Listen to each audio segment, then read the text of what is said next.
수진아, 내 곁에 있어줘. 성호가 수진의 허리를 끌어안으며 속삭였다. 영숙의 심장이 터질 듯 뛰었고 눈앞이 하얗게 변했다. 30년 결혼 생활이 한순간에 무너지는 소리가 들렸다. 정말 행복해. 이런 기분 느껴본 지 정말 오래됐어. 성호가 수진에게 키스하는 모습을 본 순간이었다. 영숙은 벽에 몸을 기댄 채 숨을 제대로 쉴 수 없었다. 분노와 절망이 동시에 밀려왔지만 그 순간 차가운 복수심이 마음을 지배했다. 영상 시작에 앞서 실제 사연을 바탕으로 각색한 이야기를 전합니다. 무료로 누를 수 있는 구독과 좋아요로 함께 해주시면 새로운 이야기를 가장 먼저 전해드리겠습니다. 서울 외곽 낡은 아파트 단지, 오후 햇살이 기울어지는 시간입니다. 15층 건물들 사이로 스며드는 노을빛이 유독 쓸쓸해 보이는 날이었죠. 1503호 김영숙의 집 거실에는 온갖 약병들이 탁자 위에 줄지어 서 있었습니다. 혈압약, 당뇨약, 관절염약, 심장약까지.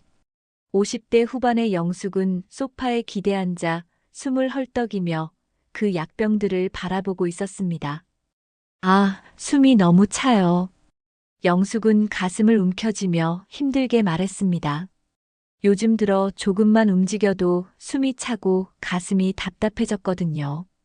계단은커녕 화장실 가는 것조차 힘들어져서 남편에게 부축을 받아야 할 정도였습니다. 지난 몇 달 동안 영숙의 건강은 급속도로 악화됐습니다. 처음에는 단순한 고혈압이었는데 이제는 심장 기능까지 떨어져서 일상생활이 거의 불가능한 상태가 되었죠.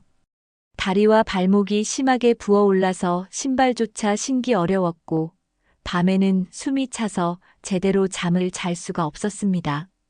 영숙은 창밖을 내다보며 지난 날들을 떠올렸습니다.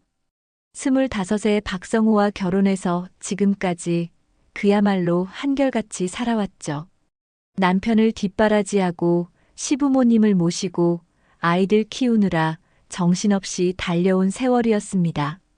새벽 5시에 일어나 가족 모두의 아침밥을 차리고 빨래하고 청소하고 아이들 도시락까지 싸주던 그 바쁜 일상들. 자신의 건강은 뒷전으로 미루면서 오직 가족을 위해 살아왔는데 결국 이런 날이 오고 말았습니다. 여보, 괜찮아? 얼굴색이 너무 안 좋아 보여. 현관문을 열고 들어온 박성호가 깜짝 놀라며 달려왔습니다. 영숙의 입술이 파랗게 질려 있었거든요. 숨이 너무 가빠요. 가슴이 답답해서 견딜 수가 없어요.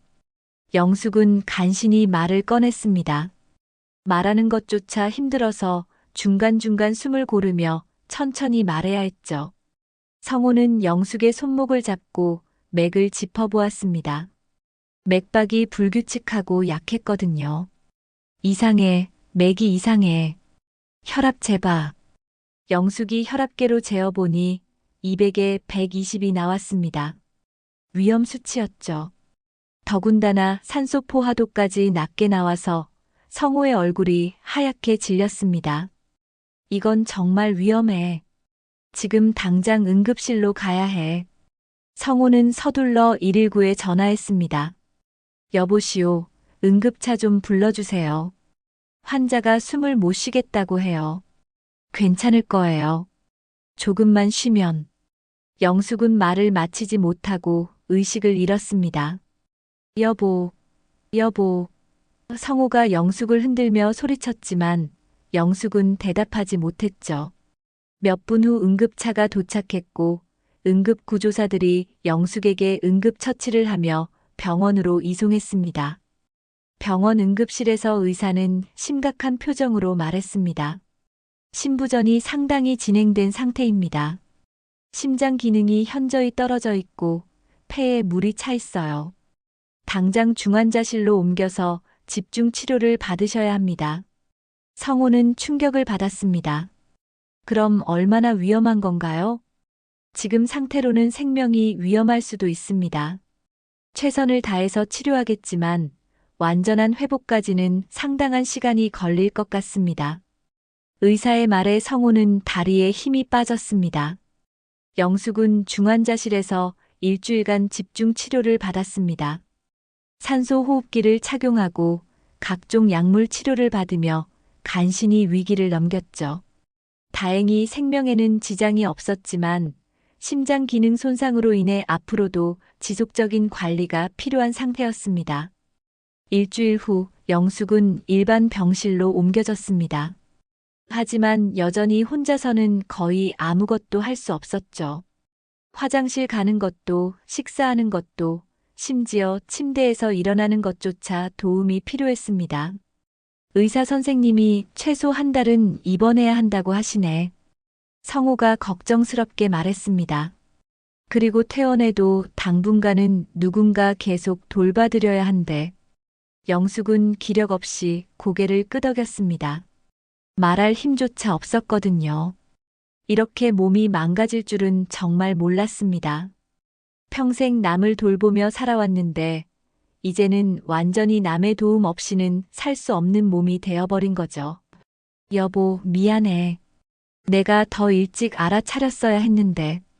성호의 목소리에는 죄책감이 묻어 있었습니다. 영숙은 고개를 저으며 힘없이 말했습니다. 당신 잘못이 아니에요. 나도 몰랐으니까요.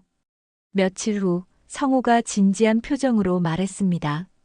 여보, 간병인을 구해야겠어.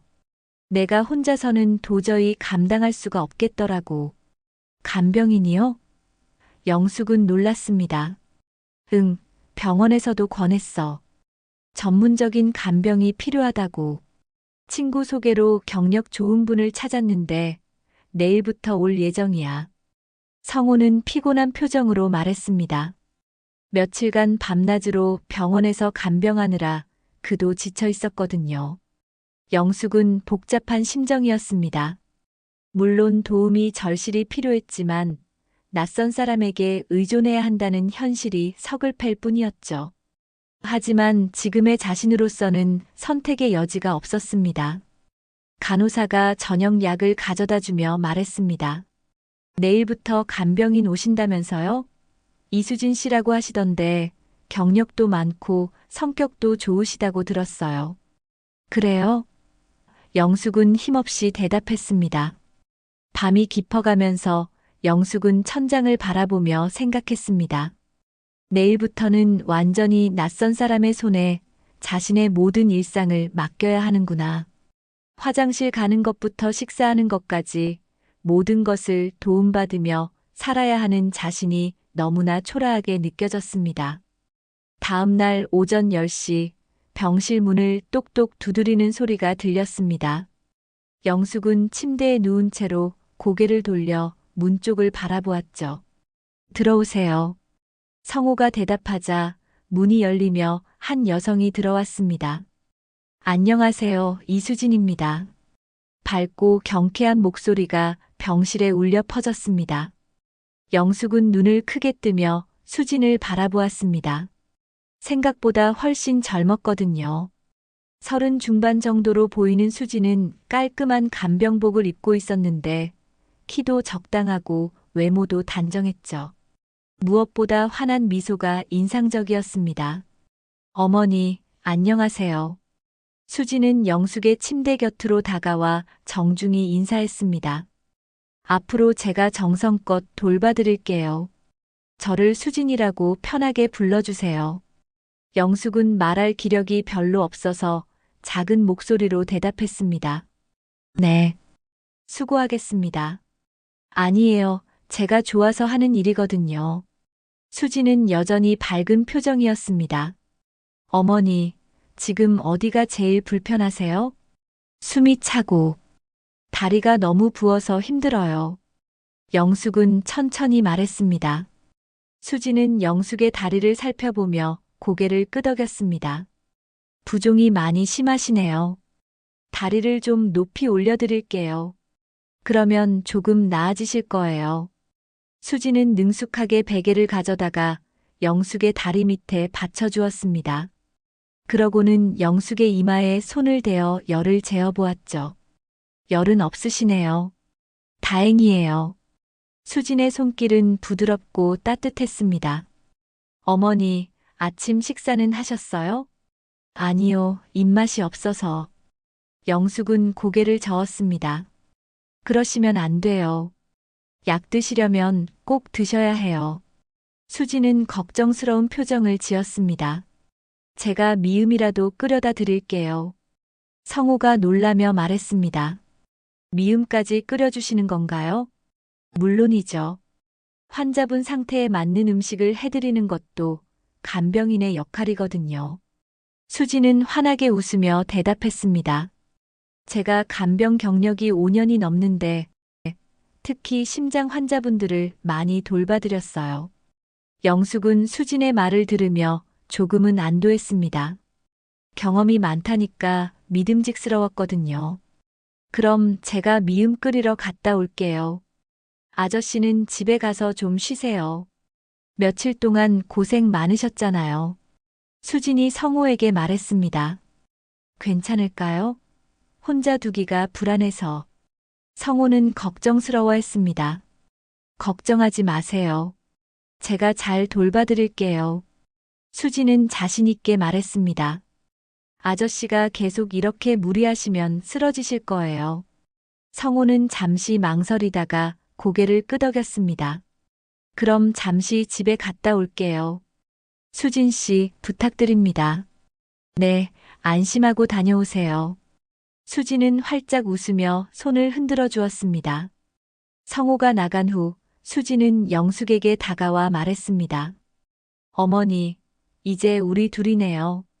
편하게 지내요. 고맙습니다. 그런데 제가 너무 많이 아파서 폐가 될 것 같아요. 영숙은 미안한 마음으로 말했습니다. 무슨 말씀이세요? 이런 일로 폐 끼치는 게 아니에요. 수지는 영숙의 손을 가볍게 잡으며 말했습니다. 제가 어머니 같은 분들을 돌봐드리는 게 정말 보람 있는 일이거든요.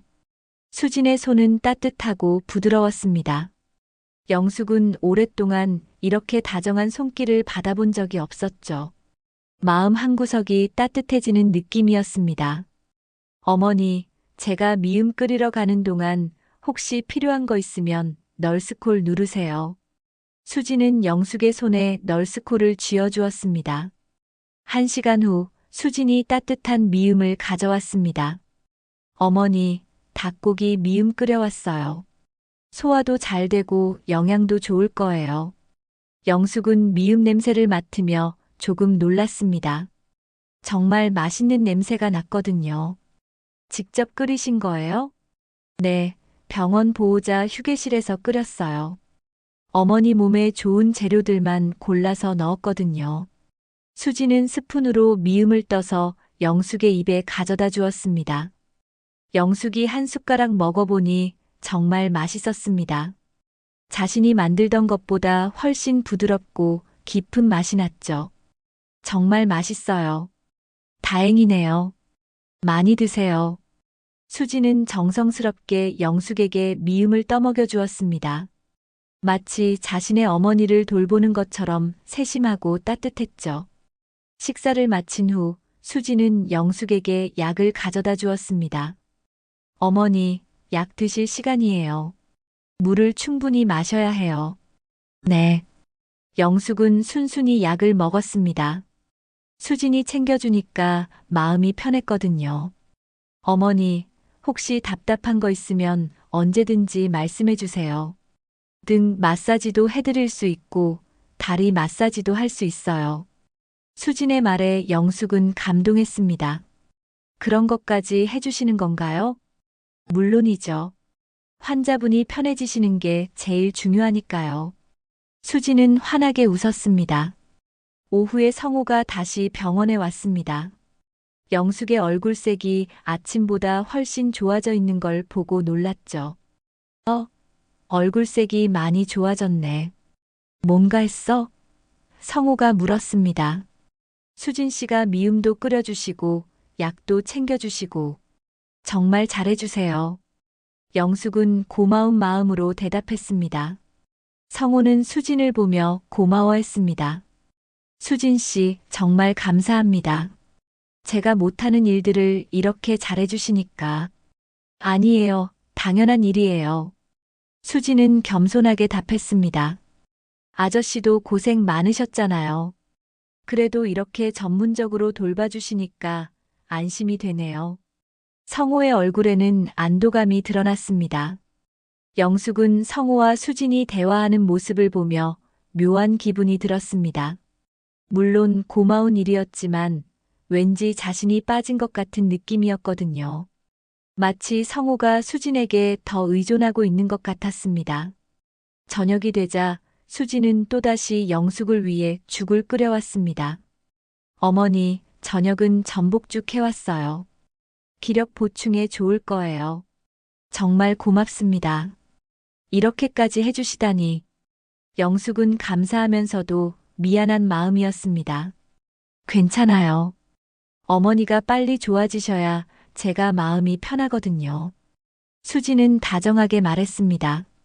성호도 전복죽 맛을 보더니 감탄했습니다. 정말 맛있겠네요. 요리도 이렇게 잘하시고. 감사해요. 환자분 식사가 제일 중요하니까요. 수진은 뿌듯한 표정이었습니다. 영숙은 수진이 해준 전복죽을 먹으면서 복잡한 마음이었습니다.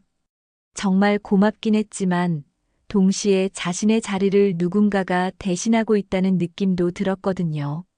특히 성호가 수진을 바라보는 눈빛에서 고마움 이상의 뭔가를 느꼈을 때는 가슴이 답답해졌습니다. 수진이 온 지 일주일이 지났습니다. 영숙의 상태는 조금씩 나아지고 있었지만 여전히 혼자서는 거의 아무것도 할 수 없는 상황이었죠. 수진은 정말 헌신적으로 영숙을 돌봤습니다. 새벽에도 영숙이 숨이 차다고 하면 바로 일어나서 등을 두드려주고 밤늦게까지 영양죽을 끓여주며 정성을 다했거든요. 어머니, 오늘은 컨디션이 어떠세요? 수진이 아침 체온을 재며 물었습니다. 어제보다는 조금 나은 것 같아요. 영숙은 약간 밝아진 목소리로 대답했습니다.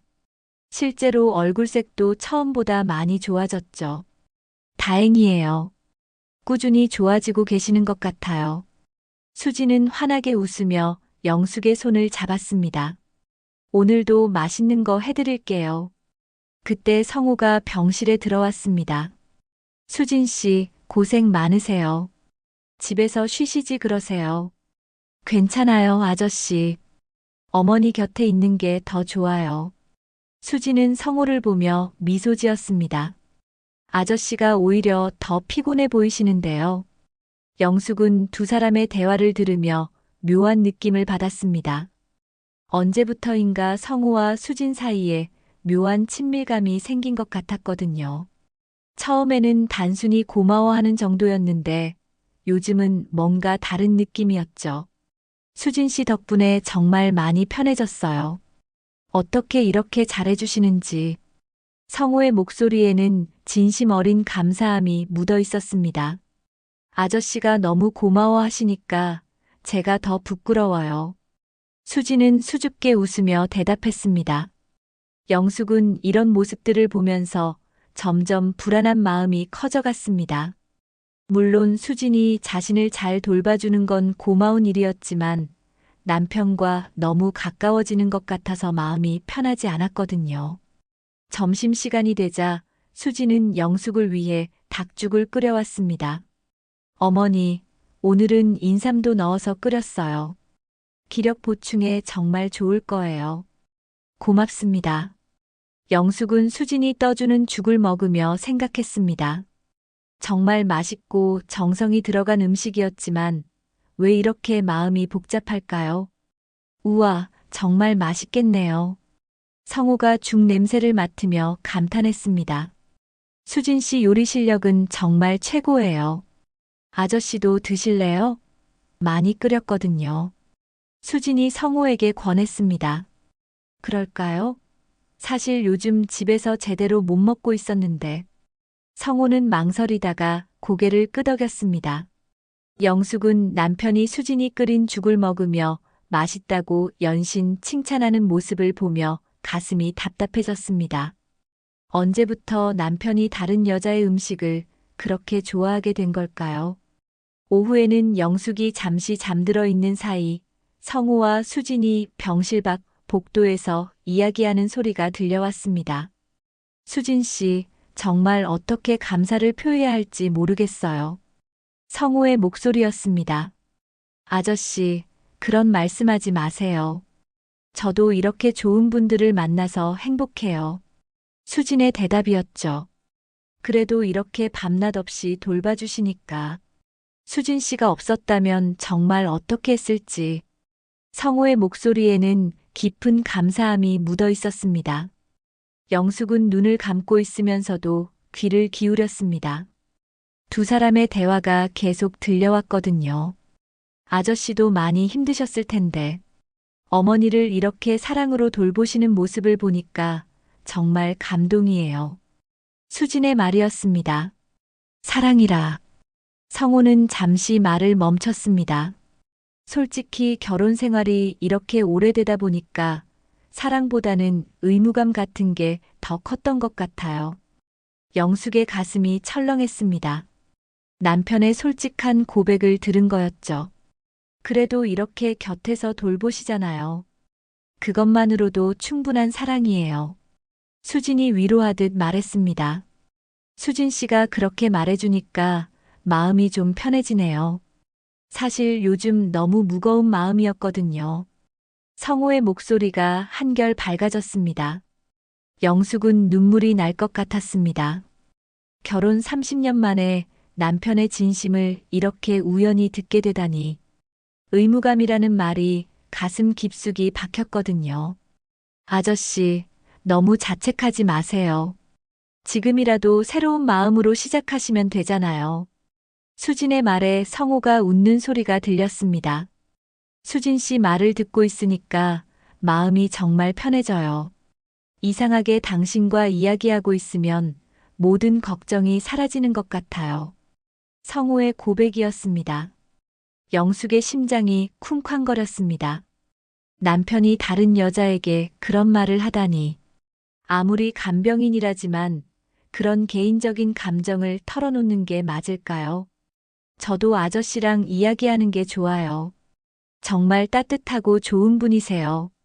수진의 대답에 영숙은 주먹을 꽉 쥐었습니다.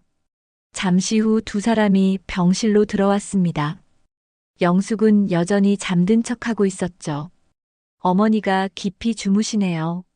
수진이 작은 소리로 말했습니다. 요즘 많이 편해지신 것 같아요. 수진 씨 덕분이죠. 성호도 조용히 대답했습니다. 영숙은 눈을 감고 있으면서도 두 사람의 움직임을 느낄 수 있었습니다. 뭔가 서로 의식하고 있는 분위기였거든요. 아저씨, 저녁에는 삼계탕 끓여드릴까요? 어머니 기력 회복에 좋을 것 같은데요. 수진이 제안했습니다. 좋은 생각이네요. 수진 씨가 해주시는 음식은 뭐든 맛있을 거예요. 성호의 대답에는 평소보다 더 많은 애정이 담겨 있었습니다. 영숙은 이런 상황이 견딜 수 없었습니다. 자신이 아픈 틈을 타서 남편과 간병인이 이렇게 가까워지다니. 물론 아직 명확한 증거는 없었지만 분위기만으로도 충분히 알 수 있었거든요. 저녁 시간이 되자 수진이 정성껏 끓인 삼계탕을 가져왔습니다. 어머니, 삼계탕 끓여왔어요. 정말 진하게 우러났을 거예요. 영숙은 기력 없이 일어나 앉았습니다. 고맙습니다. 어머니, 오늘따라 안색이 좀 안 좋아 보이시는데 괜찮으세요? 수진이 걱정스럽게 물었습니다. 좀 피곤한 것 같아요. 영숙은 짧게 대답했습니다. 사실은 마음이 아파서 그런 거였지만 차마 말할 수는 없었죠. 성호도 삼계탕을 함께 먹으며 계속 칭찬했습니다. 정말 맛있어요. 이런 음식 먹으면 금방 나을 것 같아요. 영숙은 삼계탕을 먹으면서도 입맛이 없었습니다. 아무리 맛있는 음식이라도 마음이 아프면 뭘 해도 소용없었거든요. 그날 밤 영숙은 잠을 이루지 못하고 천장만 바라보았습니다. 남편의 말들이 계속 머릿속에서 맴돌았거든요. 의무감이라는 말, 수진에게 마음이 편하다는 말들이 가슴을 찔렀습니다. 며칠이 더 지나면서 영숙의 의심은 점점 확신으로 바뀌어 갔습니다. 성우와 수진 사이의 분위기가 날이 갈수록 이상해지고 있었거든요. 새벽 2시쯤 영숙은 화장실에 가려고 깨어났습니다. 평소 같으면 수진을 깨워서 부축을 받아야 했지만 오늘은 혼자 해보려고 조심스럽게 침대에서 일어났죠. 그런데 병실 문틈으로 복도에서 들려오는 목소리에 발걸음을 멈췄습니다. 아저씨, 이런 시간에 왜 안 주무세요? 수진의 목소리였습니다. 잠이 안 와서요. 수진 씨는 왜 일어나 있어요? 성우의 대답이었죠. 어머니 상태를 확인하러 나왔는데 아저씨가 여기 계시네요. 수진이 말했습니다. 영숙은 조심스럽게 문틈으로 내다보았습니다. 성우와 수진이 복도 끝 창가 근처에서 나란히 서 있었거든요. 수진 씨, 정말 고마워요. 이렇게 밤낮으로 돌봐주시고. 성우의 목소리가 들려왔습니다. 아저씨, 또 그런 말씀하시는 거예요? 수진이 웃으며 말했습니다. 저는 정말 기쁜 마음으로 하는 일이라고 했잖아요. 그래도 이렇게 힘든 일을 웃으면서 해주시니까. 성우는 잠시 말을 멈춘 후 계속했습니다. 사실 결혼 이후로 이런 기분 느껴본 지 정말 오래됐어요. 영숙의 가슴이 쿵쾅거렸습니다. 남편이 뭘 말하려는 건지 알 것 같았거든요. 무슨 기분이세요? 수진이 호기심 어린 목소리로 물었습니다. 누군가가 이렇게 자연스럽게 제 마음을 편하게 해주는 기분이요. 집에 들어가기가 싫을 정도로. 성우의 고백에 영숙은 숨이 막혔습니다. 아저씨. 수진의 목소리가 조금 떨렸습니다. 수진 씨도 저와 비슷한 기분이세요? 성우가 조심스럽게 물었습니다. 잠시 침묵이 흘렀습니다. 영숙은 심장이 터질 것 같았죠. 아저씨, 이런 이야기하면 안 될 것 같아요. 수진이 작은 목소리로 말했습니다. 어머니가 아픈데. 그러게요. 미안해요. 제가 너무 나갔나 봐요. 성우가 사과했지만 목소리에는 아쉬움이 묻어 있었습니다. 아니에요. 저도 아저씨와 이야기하는 시간이 정말 좋거든요. 수진이 조심스럽게 고백했습니다. 하지만 지금은, 그렇죠. 지금은 영숙이가 우선이죠. 성우가 한숨을 내쉬며 말했습니다. 영숙은 더 이상 들을 수 없어서 조용히 침대로 돌아갔습니다. 화장실은 포기하고 그냥 누워 있었죠. 눈물이 핑 돌았지만 울 수도 없는 상황이었습니다. 이렇게 명확한 증거를 들었는데 어떻게 해야 할지 막막했거든요. 몇 분 후 수진이 병실로 들어와서 영숙을 살펴보고 갔습니다. 영숙은 잠든 척하고 있었죠. 다음 날 아침 영숙은 평소보다 더 기력이 없어 보였습니다. 어머니, 오늘 컨디션이 안 좋으세요? 수진이 걱정스럽게 물었습니다. 좀 그래요. 영숙은 쳐다보지도 않고 대답했습니다. 성우가 들어와서도 영숙의 상태를 보고 걱정했습니다. 왜 이래? 어디 아픈 데 있어? 몰라요. 영숙은 냉담하게 대답했습니다. 성우와 수진은 서로 눈빛을 주고받았습니다. 영숙의 급작스러운 변화가 이상했거든요. 의사 선생님께 말씀드려 볼까요? 수진이 제안했습니다. 그래요. 성우가 고개를 끄덕였습니다. 의사가 와서 진찰한 후 말했습니다. 신체적으로는 별다른 이상이 없어 보이는데요. 혹시 스트레스를 받으신 일이 있나요? 영숙은 아무 말도 하지 않았습니다. 성우가 대신 답했죠. 특별한 일은 없었는데요. 의사가 나간 후 영숙은 계속 말수가 적었습니다. 수진이 정성껏 끓인 죽도 거의 먹지 않았죠. 어머니, 뭔가 마음에 걸리는 일이 있으시면 말씀해 주세요. 수진이 다가와서 말했습니다. 영숙은 수진을 빤히 바라봤습니다.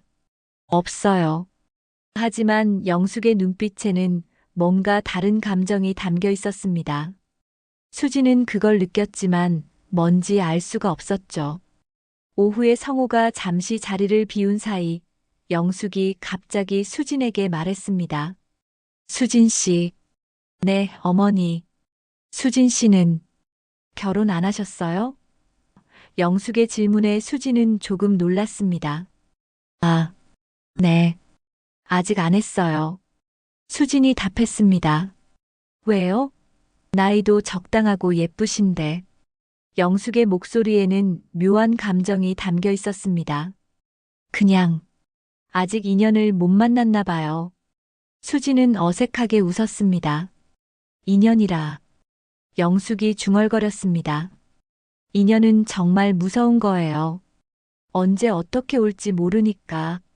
수진은 영숙의 말이 뭔가 의미심장하다고 느꼈지만 정확히 뭘 말하려는 건지 알 수 없었습니다. 어머니, 무슨 말씀이세요? 아무것도 아니에요. 영숙은 고개를 돌려 창밖을 바라보았습니다. 저녁 시간이 되자 성호가 돌아왔습니다. 수진이 저녁죽을 끓이러 간 사이 영숙이 남편에게 말했습니다. 여보, 왜? 우리 결혼한 지 몇 년 됐죠?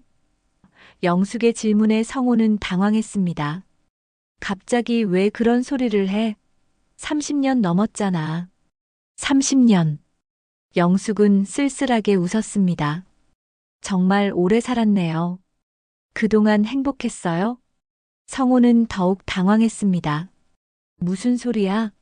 갑자기 왜 이런 말을 해? 그냥 궁금해서요. 영숙은 남편을 바라봤습니다. 솔직하게 말해봐요. 행복했어요? 성호는 잠시 말문이 막혔습니다. 어젯밤 수진에게 했던 말이 떠올랐거든요. 그런 질문을 왜 갑자기? 성호는 제대로 답하지 못했습니다. 영숙은 남편의 반응을 보며 확신했습니다. 정말로 자신에 대한 사랑은 식어버린 거구나. 이제는 의무감만 남았구나. 괜찮아요. 답 안 해도 돼요. 영숙은 다시 창밖을 바라보며 말했습니다. 어차피 알고 있으니까. 성호는 뭔가 이상함을 느꼈지만 정확히 뭔지 알 수 없었습니다. 영숙이 뭔가 알고 있는 것 같은 분위기였거든요.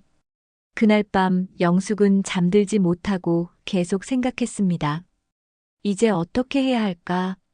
이대로 모른 척하고 살아야 할까? 아니면 정면으로 맞서야 할까? 마음속에서는 분노가 끓어올랐지만 몸이 이런 상태에서는 할 수 있는 일이 별로 없었습니다. 하지만 영숙은 다짐했습니다. 이대로 당하고만 있을 수는 없다고. 반드시 자신이 겪은 배신을 똑같이 돌려주겠다고. 그를 위해서는 먼저 건강을 회복해야 했습니다. 그리고 조용히 차근차근 준비해야 했죠. 영숙의 의심이 확신으로 바뀌는 결정적인 순간이 왔습니다. 입원한 지 보름이 지난 어느 날 저녁, 영숙은 화장실에 가려고 일어났습니다. 수진이 저녁 식사 준비를 위해 병원 식당에 간 사이였죠. 성호도 집에 갔다 올 거라고 했는데 벌써 돌아온 모양이었습니다. 복도로 나온 영숙은 화장실 쪽으로 천천히 걸어가고 있었습니다. 그런데 복도 끝 비상구 근처에서 들려오는 목소리에 걸음을 멈췄죠. 수진아. 성호의 목소리였습니다. 평소와는 다른 훨씬 부드럽고 애절한 톤이었거든요. 영숙은 가슴이 쿵쾅거렸습니다. 언제부터 남편이 수진을 수진아라고 부르기 시작한 걸까요? 영숙은 조심스럽게 벽에 몸을 숨기고 그쪽을 바라봤습니다. 아저씨, 이런 곳에서 수진의 목소리가 들렸습니다. 평소의 밝은 톤과는 달리 부끄러워하는 듯한 목소리였죠. 영숙은 더 가까이 가서 확인하고 싶었지만 들킬까봐 그 자리에서 숨죽이고 있었습니다. 아무도 안 와. 이 시간에는 간병인들도 저녁 먹으러 다 내려갔어. 성우가 말했습니다. 그래도 어머니가 깨시면 어떻게 해요? 수진이 걱정스럽게 말했습니다. 괜찮아. 영숙이는 깊게 자고 있을 거야. 성우의 대답에 영숙은 분노가 치밀었습니다. 자신을 그렇게 쉽게 생각하고 있었던 거죠. 영숙은 용기를 내어 조금 더 가까이 다가갔습니다. 비상구 앞 모퉁이를 돌면 그들이 보일 것 같았거든요. 심장이 터질 것 같았지만 확실한 증거를 봐야 했습니다. 수진아, 내 곁에 있어줘. 성우의 목소리가 더 가까워졌습니다. 영숙이 조심스럽게 고개를 내밀어 보니 충격적인 광경이 펼쳐져 있었습니다. 성우가 수진의 허리를 끌어안고 있었거든요. 두 사람이 서로를 바라보며 속삭이는 모습은 영락없는 연인의 모습이었죠. 아저씨. 수진이 성우의 가슴에 얼굴을 파묻으며 말했습니다. 이제 아저씨 말고 성우라고 불러. 성우가 수진의 머리를 쓰다듬으며 말했습니다. 성우 씨. 수진이 수줍게 부르자 성우의 얼굴에 환한 미소가 번졌습니다. 영숙은 그 순간 휴대폰을 꺼냈습니다. 떨리는 손으로 카메라를 켜고 그들의 모습을 찍기 시작했죠. 성우가 수진을 끌어안고 있는 장면, 두 사람이 마주보며 웃는 장면까지 여러 장을 찍었습니다. 정말 행복해. 이런 기분 느껴본 지 정말 오래됐어. 성우가 수진의 손을 잡으며 말했습니다. 저도요. 처음에는 그냥 일이라고 생각했는데. 수진이 고백했습니다. 언제부터였지? 내가 당신에게 이런 마음을 갖게 된 게. 성우의 질문에 수진이 웃었습니다. 저는 아저씨가 제 손을 잡고 고맙다고 말씀하셨을 때부터였던 것 같아요. 수진의 답변에 영숙은 기억났습니다. 일주일 전 일이었죠. 그때부터? 성우가 놀라며 물었습니다. 네. 그때 아저씨 눈을 보는데 가슴이 두근거렸어요. 수진의 고백에 성우가 더욱 단단히 안아줬습니다. 영숙은 계속 사진을 찍으며 속으로 다짐했습니다. 이제 끝이야. 이 사진들이면 충분해. 수진아, 영숙이가 완전히 나으면. 성우가 말을 시작했습니다. 그런 얘기는 나중에 해요. 지금은 어머니가 제일 중요하잖아요. 수진이 성우의 말을 막았습니다. 고마워. 당신이 이렇게 배려해줘서. 성우가 수진의 볼에 입맞춤을 했습니다. 영숙은 그 순간까지도 사진을 찍었습니다. 이보다 확실한 증거가 또 있을까 싶을 정도였거든요. 이제 들어가요. 어머니가 깨시면 안 되니까. 수진이 성우의 손을 잡고 말했습니다. 그래. 조금만 더 있고 싶지만. 성우가 아쉬워하며 말했습니다. 영숙은 서둘러 화장실로 들어가 몸을 숨겼습니다. 두 사람이 각각 다른 방향으로 가는 발걸음 소리가 들렸죠. 화장실 안에서 영숙은 휴대폰 사진들을 확인해 봤습니다. 성우와 수진이 포옹하고 있는 모습, 키스하는 장면까지 선명하게 찍혀 있었거든요. 이제 그 누구도 부인할 수 없는 확실한 증거였습니다. 영숙은 눈물 대신 차가운 분노를 느꼈습니다. 이제 끝이야. 정말 끝이야. 화장실에서 나와 병실로 돌아가는 길에 수진과 마주쳤습니다. 어머니, 화장실 다녀오셨어요? 제가 도와드릴 걸 그랬는데. 수진이 평소와 다름없는 밝은 표정으로 말했습니다. 괜찮아요. 영숙은 짧게 답하며 수진을 바라봤습니다. 몇 분 전까지 자신의 남편과 포옹하고 있던 그 입술로 지금 이렇게 태연하게 말하고 있다는 게 믿어지지 않았죠. 컨디션은 어떠세요? 얼굴이 좀 안 좋아 보이시는데. 수진이 걱정하는 척했습니다. 그냥 좀 피곤해서요. 영숙은 최대한 평정을 유지하며 대답했습니다. 병실로 돌아가니 성우가 먼저 와 있었습니다. 그도 평소와 다름없는 표정을 하고 있었죠. 어디 갔다 왔어? 성호가 물었습니다. 화장실. 영숙은 남편을 빤히 바라보며 답했습니다. 몇 분 전까지 다른 여자를 안고 있던 그 손으로 지금 자연스럽게 신문을 읽고 있다는 게 역겨웠거든요. 좀 어때? 컨디션이. 성호가 관심을 보이는 척했습니다. 괜찮아요.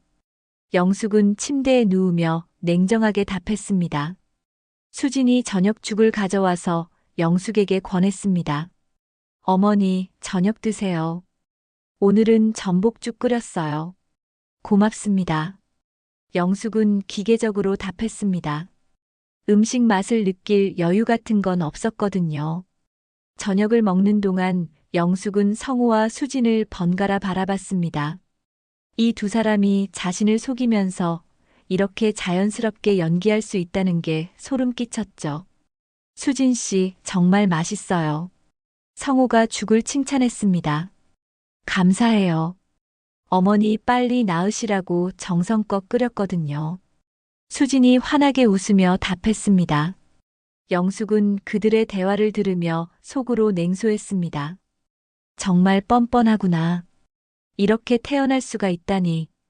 그날 밤 영숙은 잠들지 못하고 찍어둔 사진들을 계속 들여다봤습니다. 증거는 충분했습니다. 이제 어떻게 복수할지만 결정하면 됐죠. 영숙은 차갑게 다짐했습니다. 당신들이 날 바보로 만든 대가를 톡톡히 치르게 해주겠어. 절대 용서하지 않겠어. 결정적인 증거를 손에 넣은 영숙은 이제 본격적인 복수 계획을 실행에 옮기기 시작했습니다. 먼저 퇴원 후 집에서 더 많은 증거를 수집해야 했죠. 의사 선생님이 내일 퇴원 허가 내주신다고 하네요. 성호가 기쁜 표정으로 말했습니다. 정말 다행이에요. 수진도 환하게 웃었습니다. 하지만 영숙은 그들의 진짜 속마음을 알고 있었죠. 집에 가면 더 자유롭게 만날 수 있다고 생각하는 거겠죠. 수진 씨, 집에서도 당분간 계속 도와주실 수 있을까요? 성호가 조심스럽게 물었습니다. 물론이죠. 어머니가 완전히 회복되실 때까지 모시겠어요. 수진의 대답에 영숙은 속으로 차갑게 웃었습니다. 좋아. 그럼 집에서 천천히 지켜보자. 다음 날 오전 영숙은 한 달 만에 집으로 돌아왔습니다. 하지만 이제 이 집은 전쟁터가 될 거였죠. 집에 도착하자마자 영숙은 은밀하게 준비 작업을 시작했습니다. 성호가 외출한 사이 영숙은 서재로 들어가 중요한 서류들을 찾기 시작했거든요. 어머니, 뭘 찾으세요? 수진이 들어와서 물었습니다. 아, 그냥 예전 서류 좀 정리하려고요. 영숙은 태연하게 답했습니다. 제가 도와드릴까요? 수진이 친절하게 제안했습니다. 괜찮아요. 혼자서 할 수 있어요. 영숙은 단호하게 거절했습니다. 수진이 보고 있으면 안 되는 일이었거든요. 수진이 나간 후 영숙은 재빠르게 서류를 뒤지기 시작했습니다. 결혼 전 자신이 가져온 지참금 관련 서류, 시어머니로부터 상속받은 부동산 서류, 그리고 자신 명의로 된 적금 통장들까지 모든 것이 성호 명의로 바뀌어 있었지만 원래 소유자가 자신이라는 증거들은 분명히 있을 거였습니다. 있었다. 영숙은 작은 소리로 외쳤습니다. 오래된 파일 속에서 결혼 당시 재산 목록을 발견한 거였죠.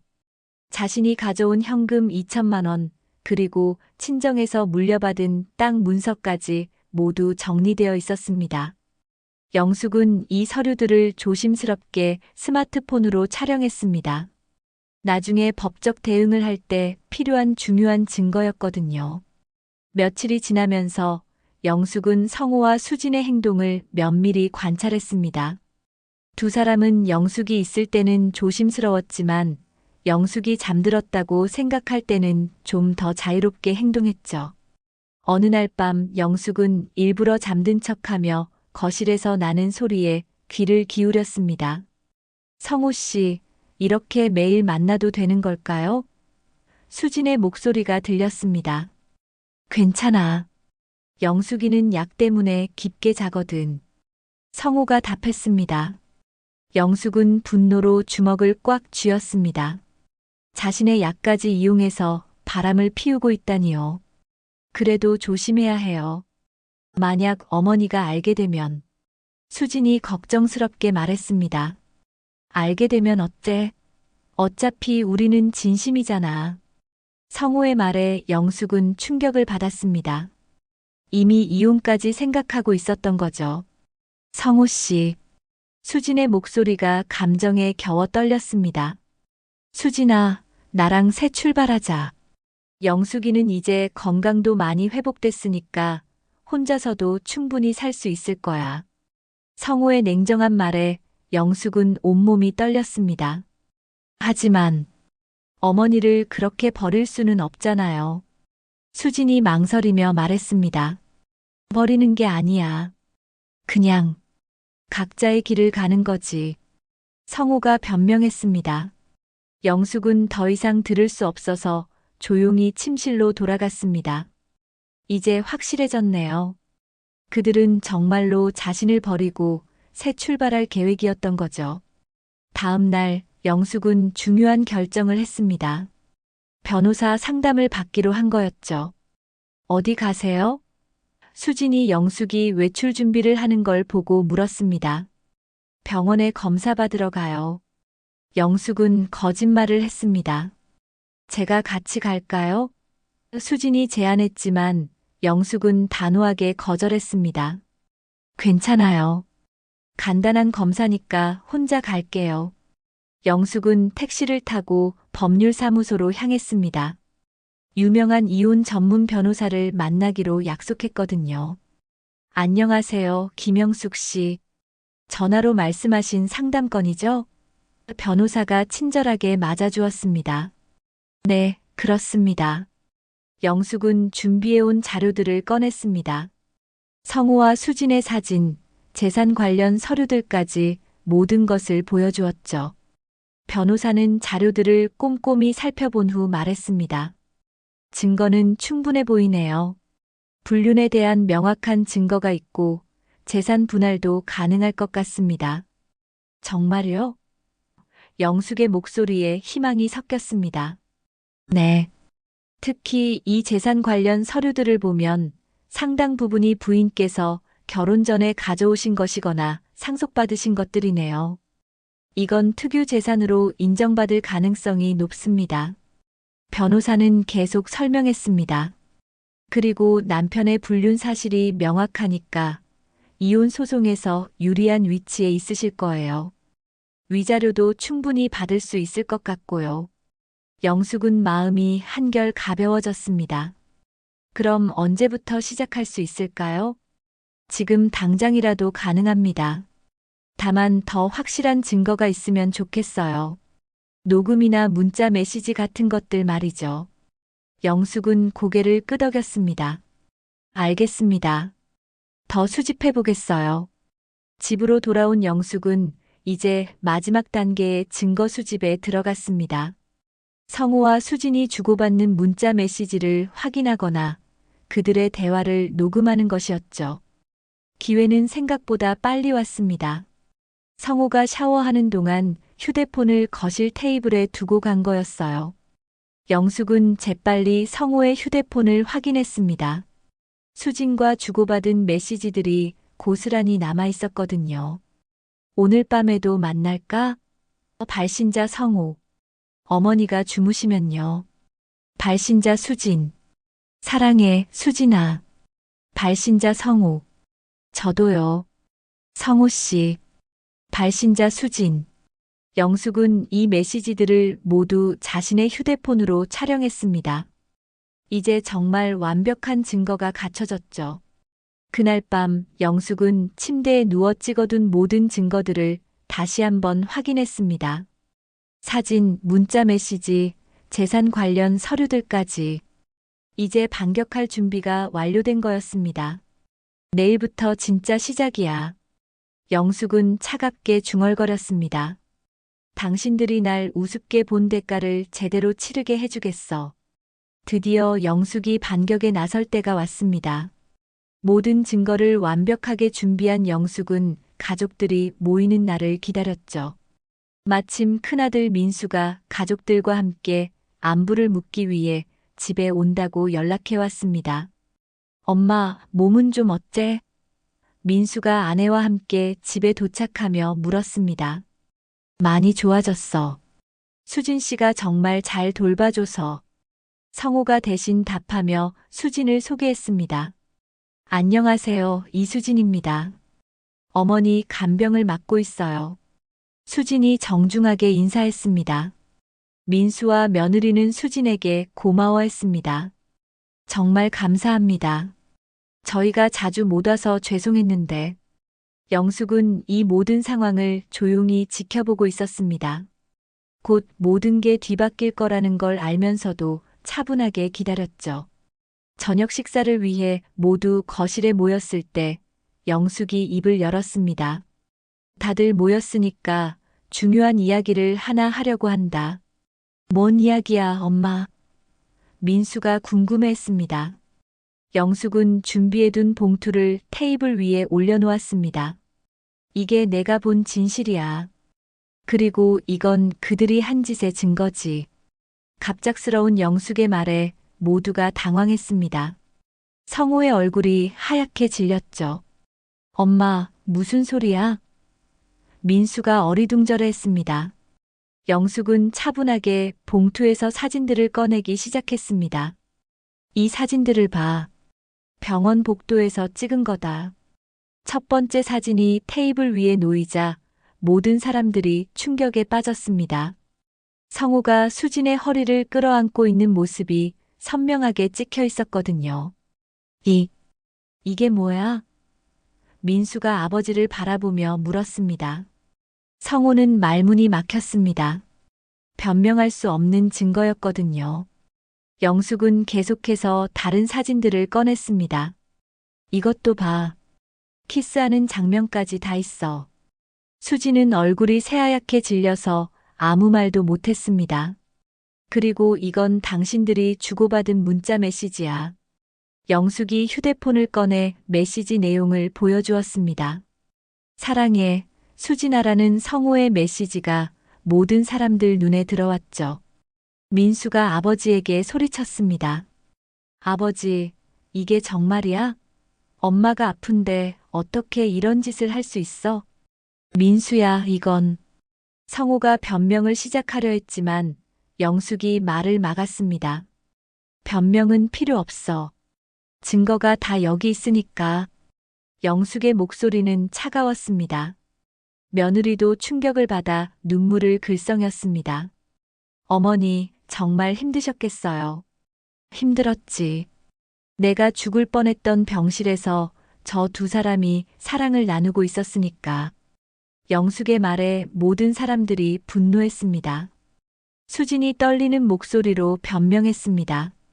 어머니, 제가 정말 죄송합니다. 처음엔 그런 마음이 아니었는데. 처음엔 아니었다고? 영숙이 냉소했습니다. 그럼 언제부터였는데?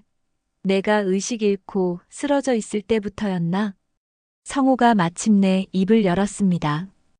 영숙아, 미안하다. 정말 미안해. 미안하다고? 영숙의 목소리가 높아졌습니다. 30년 결혼 생활을 미안하다는 말로 끝낼 수 있다고 생각해? 민수가 아버지에게 다가가며 소리쳤습니다. 아버지, 정말 실망이야. 엄마를 어떻게 이렇게 배신할 수 있어? 민수야, 아버지도 사람이야. 마음이란 게 내 마음대로 되는 게 아니라서. 성호가 변명했지만 아무도 듣고 있지 않았습니다. 영숙이 다시 봉투에서 서류를 꺼냈습니다. 이제 이것도 봐.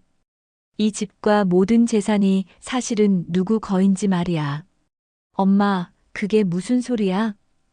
민수가 물었습니다. 이 집도 예금도 모든 게 내 돈으로 산 거야.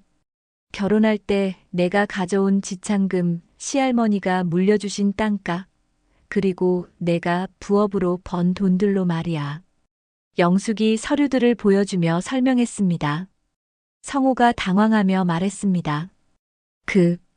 그래도 부부 공동 재산이잖아. 공동 재산이라고? 영숙이 웃었습니다. 당신이 바람 피우는 동안에도 공동 재산인가? 영숙은 마지막 카드를 꺼냈습니다. 그리고 이미 변호사와 상담했어.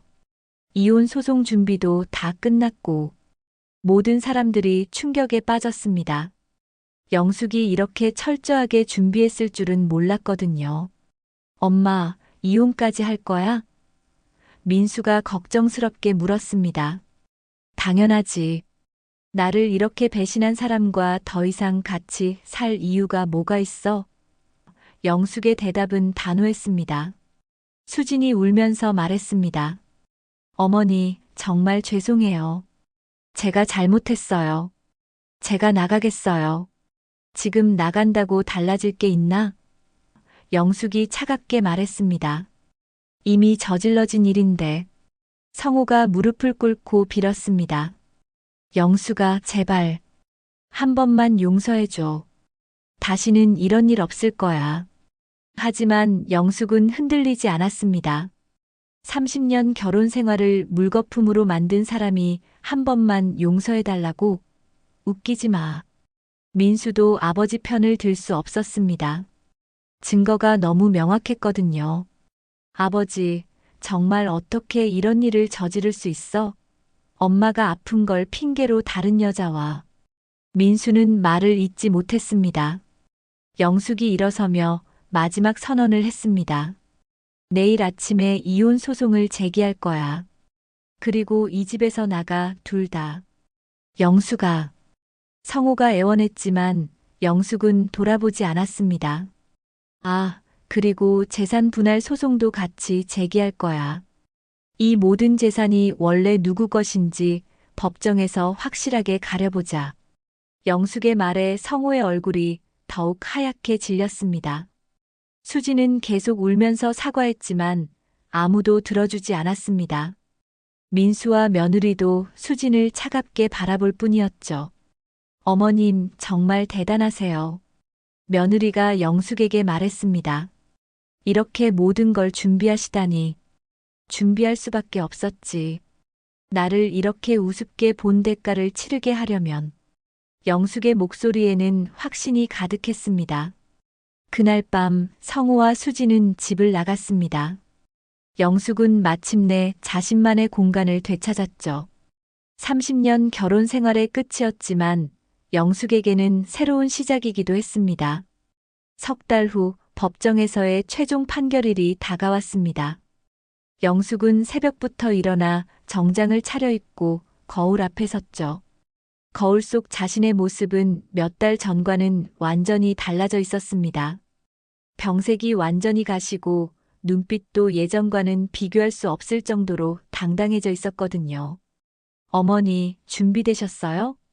민수가 차를 가져와서 영숙을 법정까지 데려다 주기로 했습니다. 응, 준비됐어. 영숙은 확신에 찬 목소리로 답했습니다. 법정에 도착하니 성호와 수진이 이미 와 있었습니다. 성호는 몰골이 말이 아니었죠.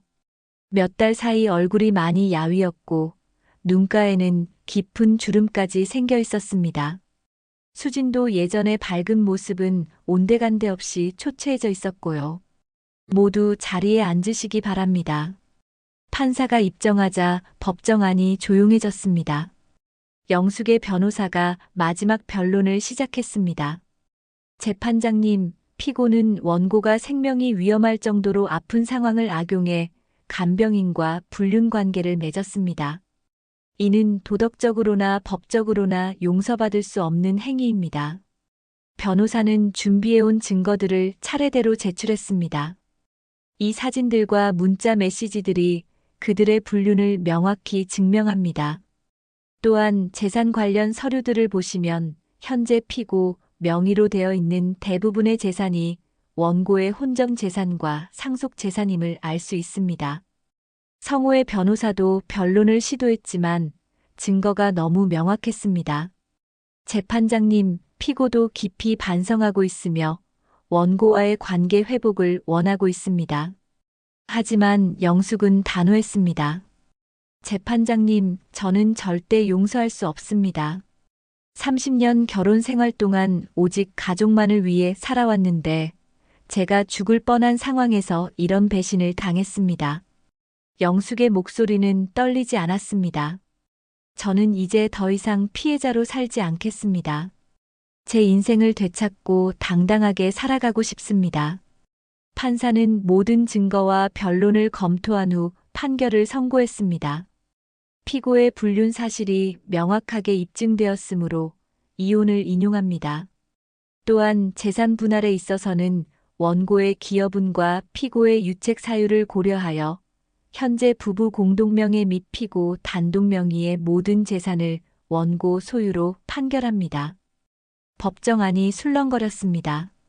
영숙이 완전히 승리한 거였죠. 또한 피고는 원고에게 위자료 5천만 원을 지급하라고 판결합니다. 판사의 마지막 선고에 성호는 고개를 떨궜습니다. 법정을 나오며 성호가 영숙에게 다가왔습니다. 영숙아, 정말 미안하다. 내가 너무 큰 잘못을 저질렀어. 하지만 영숙은 성호를 차갑게 바라보며 말했습니다. 미안하다고 해서 달라지는 건 없어. 이제 당신과는 남남이야. 수진도 울면서 사과했습니다. 어머니, 정말 죄송해요. 제가 모든 걸 망쳤어요. 이제 와서 후회해도 소용없어.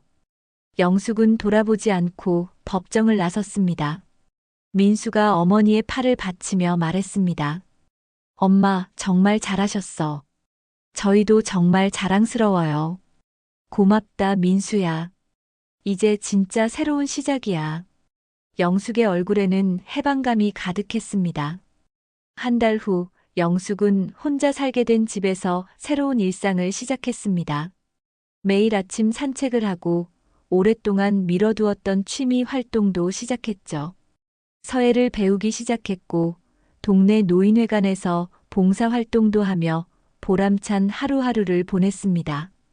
어느 날 오후 영숙은 거실 창가에 앉아 차를 마시며 밖을 바라보고 있었습니다. 예전 같으면 이맘때 성호를 위해 저녁 준비를 하고 있었겠지만 이제는 오직 자신만을 위한 시간이었죠. 친구 정순이가 놀러와서 물었습니다. 영숙아, 후회 안 해? 그래도 30년을 같이 산 사이인데. 후회? 영숙은 웃으며 답했습니다. 전혀 안 해. 오히려 이제야 진짜 내 인생을 사는 것 같아. 그래도 외롭지 않아? 외로울 틈이 없어. 하고 싶었던 일들을 다 하느라 바쁘거든. 영숙의 대답에는 진정한 행복이 묻어 있었습니다. 저녁 무렵 영숙은 베란다에서 석양을 바라보며 생각했습니다. 몇 달 전만 해도 자신은 남편에게 의존하며 사는 아픈 여자였죠. 하지만 이제는 완전히 다른 사람이 되어 있었습니다. 당신들 때문에 내 삶이 무너졌다고 생각했지. 영숙은 조용히 혼잣말을 했습니다. 하지만 이제 보니 그건 새로운 시작이었어. 영숙의 휴대폰에 민수에게서 문자가 왔습니다. 엄마, 오늘 저녁에 아이들과 함께 갈게요. 엄마가 만드신 된장찌개가 먹고 싶다고 하네요. 영숙은 환하게 웃으며 답장을 보냈습니다. 그래, 기다리고 있을게. 맛있는 거 많이 해놓을게. 부엌으로 향하는 영숙의 발걸음은 가벼웠습니다. 이제는 누군가를 위해서가 아니라 사랑하는 가족들과 함께하는 기쁨으로 요리를 하게 된 거였죠. 그날 밤 손주들과 함께 저녁을 먹으며 영숙은 진정한 행복을 느꼈습니다. 아이들의 웃음소리가 집안을 가득 채웠고 민수와 며느리도 예전보다 훨씬 더 어머니를 존경하는 눈빛으로 바라봤거든요. 할머니가 제일 멋있어. 막내 손녀가 영숙의 품에 안기며 말했습니다. 그래, 할머니가 왜 멋있는데? 영숙이 웃으며 물었습니다. 할머니는 정말 강한 사람이야. 나도 할머니처럼 강해지고 싶어. 손녀의 말에 영숙의 마음이 따뜻해졌습니다. 가족들이 돌아간 후 영숙은 혼자 앉아 차를 마시며 지나온 일들을 되돌아봤습니다. 배신과 아픔의 시간들이었지만 결국 그 모든 것이 자신을 더 강하게 만들어 주었다는 걸 깨달았죠. 거울 앞에 선 영숙은 자신에게 말했습니다. 김영숙, 너는 이제 더 이상 누구의 그늘에 가려진 여자가 아니야. 너는 당당한 한 사람의 여성이고 앞으로 남은 인생은 오직 너를 위한 시간이야.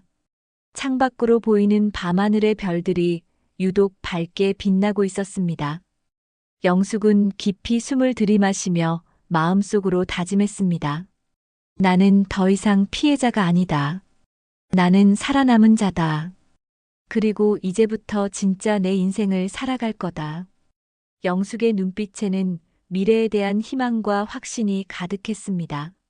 쓰라린 배신의 상처를 딛고 일어선 그녀에게는 이제 무엇이든 해낼 수 있다는 자신감이 넘쳤거든요.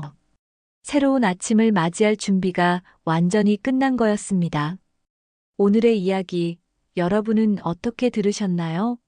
아픈 아내를 두고 배신한 남편과 간병인의 끝은 결국 파멸이었지만 스스로 삶을 되찾은 영숙의 용기 있는 선택은 우리에게 깊은 울림을 줍니다. 가족이라는 이름으로 상처를 주고받을 때도 있지만 결국 지켜야 할 건 자신을 사랑하는 마음과 다시 일어서는 용기가 아닐까요? 혹시 오늘 이야기가 마음에 남으셨다면 구독과 좋아요, 그리고 댓글로 여러분의 생각을 나눠주세요. 감사합니다.